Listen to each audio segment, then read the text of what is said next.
I've been a structural damage assessor for going on 10 years now. The job is exactly what it sounds like. A building gets destroyed, whether it's a fire, flood, gas explosion, structural collapse, whatever. And once the emergency crews are done, and the scene is cleared and everyone who had feelings about the building has gone home to have those feelings somewhere else, I go in. I walk the structure and document what's standing and what isn't. I file a report that tells the county, the contractor, or the insurance company whether the building can be salvaged or needs to come down. I go in alone. I come out alone. I write the report and I move on to the next one. 10 years of that. Dozens of destroyed buildings. It doesn't get to you the way people expect. It goes the other way. After a while, a destroyed building is just a destroyed building. You stop seeing what it used to be. You start seeing load-bearing walls in the path of least resistance through something that's trying to fall. I'm telling you all this now because I need someone else to know. The first house was in February. A gas leak took out the kitchen and most of the ground floor, and left the upstairs looking like nothing happened, except for the smoke damage on the ceiling and the way every window was blown out. I've seen it 100 times. The explosion travels the path of least resistance, and everything above it just sits there, intact, structurally sound and completely exposed. I documented the ground floor, noted the compromised load-bearing wall on the north side, and went upstairs to check the structural integrity of the second floor. 3 bedrooms. 2 of them were what I expected. Smoke damage with cracked drywall where the ceiling had shifted, and the furniture thrown around from the blast pressure. The 3rd bedroom at the end of the hall was untouched. A made bed with a dark green comforter pulled tight. A nightstand with a glass of water and an ashtray. A pack of cigarettes next to a lighter. I noted it in my report.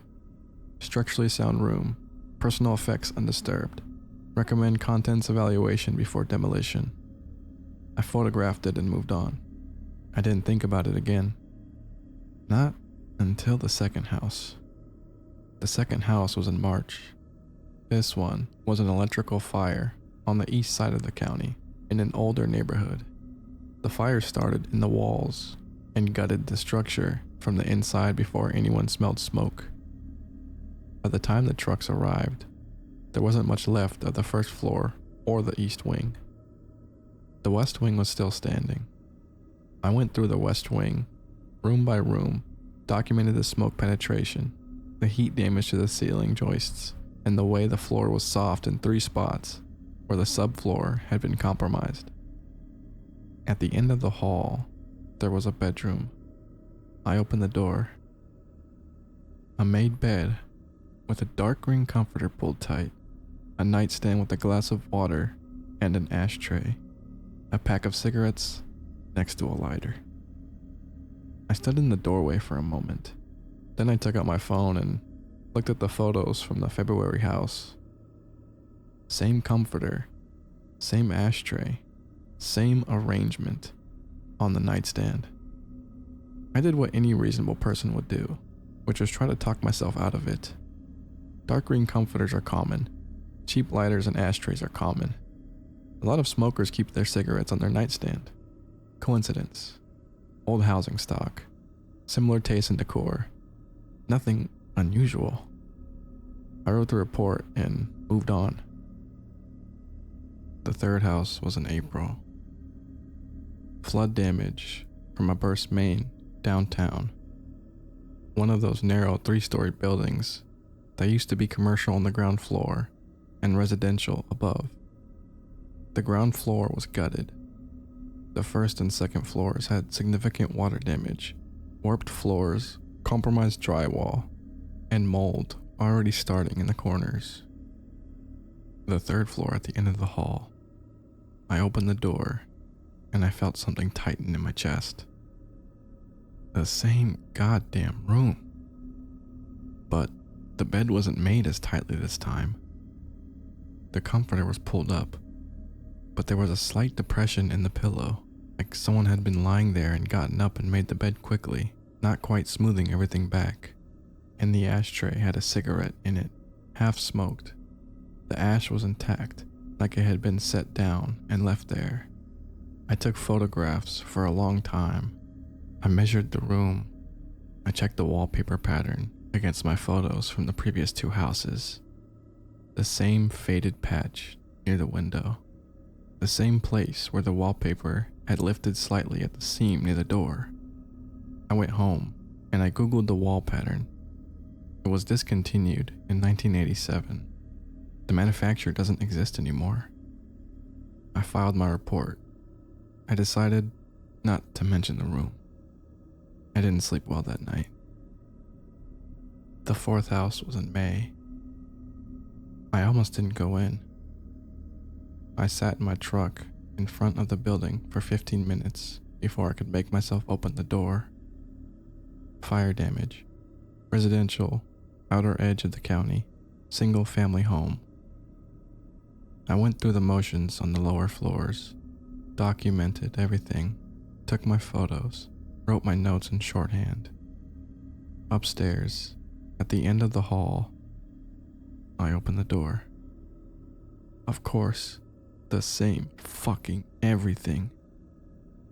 Except the mattress. I know my own mattress. I bought it 4 years ago after my back started giving me trouble from a pinched nerve. It was my mattress. I tried to think about all the reasonable explanations. I couldn't find one. I took a photo of the mattress tag. I went home and checked my own mattress tag. It was the same model, same manufacture date. I poured myself a drink and sat at my kitchen table for a long time. Then I told myself there were probably thousands of those mattresses in the county and went to bed. The 5th house was last week. I knew before I opened the door at the end of the hall. I'd known since the 4th house that this was where it was going. I opened the door anyway. Some part of me needed to see it. The room was mine. Completely. The landscape print I've had since my mom died, and I kept it because she gave it to me, not because I liked it. The specific bleach stain on the fitted sheet from the summer when I spilled cleaning solution and didn't notice until laundry day. All of it. In a destroyed building on the east side of Hoseki, in a room that smelled like clover. The bed was occupied. I couldn't see a face. The figure was on its side, turned away, the comforter pulled up. But I could see it was my build. My hair on the pillow. The way I sleep when I'm exhausted. One arm tucked under it. I stood in that doorway for a long time. Then I closed the door very quietly and walked back down the hall and out of the building and got into my truck. I drove home. I'm writing this from my kitchen table. It's 11 o'clock at night. I came home tonight, walked upstairs, stood in my bedroom doorway, and I looked at my room for a long time. The bed is made. I never make my bed. The nightstand is clear. No charger cable. No glass of water. No clutter. The bleach stained sheet is gone. The landscape print my mom gave me is gone. The mattress is made up with sheets that I don't recognize, tucked tight at the corners. My bedroom looks like a room nobody lives in. It looks like the room I found the first time. Untouched, like someone just stepped out. I don't know where I've been sleeping. I don't know how long I've been gone. I'm going to call my friend Dave tomorrow. We're supposed to get beers on Saturday anyway. I think I just need someone to tell me I seem like myself.